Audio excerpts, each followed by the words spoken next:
दर्यापूर शहरात वाढत्या अतिक्रमणामुळे अपघाताचं प्रमाण मोठ्या प्रमाणात वाढलेलं आहे.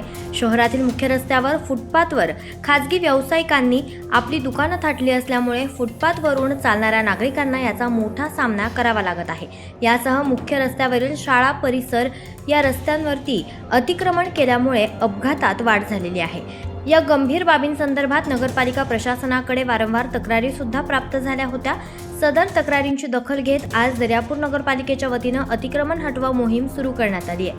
सदर मोहीम ही साईनगर परिसरामधून सुरू करण्यात आली असून ही मोहीम 3 दिवस चालणार असल्याची माहिती नगरपालिकेचे मुख्याधिकारी विकास खंडारे यांनी माध्यमांशी बोलताना दिली आहे. अतिक्रमण हटवण्यासंदर्भात या आधीही नगरपालिका प्रशासनाच्या वतीनं सर्व दर्यापूरवासियांना सूचना देण्यात आल्या होत्या. तरी देखील अतिक्रमण धारकांनी या बाबींची तत्काळ दखल घेऊन रस्त्यावरील फुटपाथवर असलेले अतिक्रमण तत्काळ हटवावं, अन्यथा सर्व अतिक्रमण जेसीबीच्या माध्यमातून काढण्यात येईल असा इशारा वजा विनंती मुख्याधिकारी विकास खंडारे यांनी केली आहे.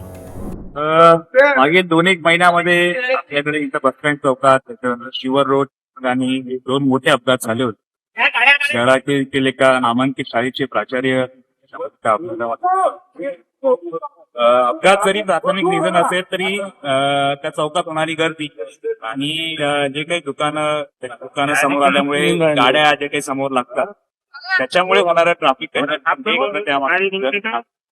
त्यामुळे आता आम्ही अँगल राबवतोय. तर आमची या निमित्तानं शहरातील सगळ्या अतिक्रमण धारकांना नम्रपणे हात जोडून कळकळीची विनंती आहे, त्यांनी स्वतःहून काढून घ्यावं. कुणाचं वैयक्तिक नुकसान व्हावं हा त्याच्या मागचा उद्देश नाहीये.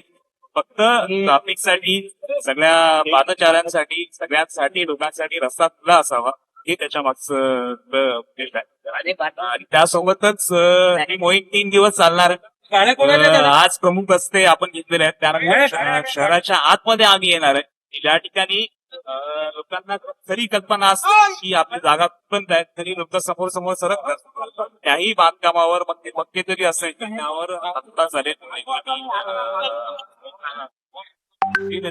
फक्त आपण स्वतःहूनच जर काढून घेतलं नुकसान होणार नाही आणि व्यक्ती म्हणून आम्हालाही ते वाईट वाटणार नाही. अतिक्रमण काढणं हे थोडंसं आम्हाला वाईट आहे, तर काय वाईटच वाटतं. हे नियम आहे, त्या सगळ्याचं पालन करावं.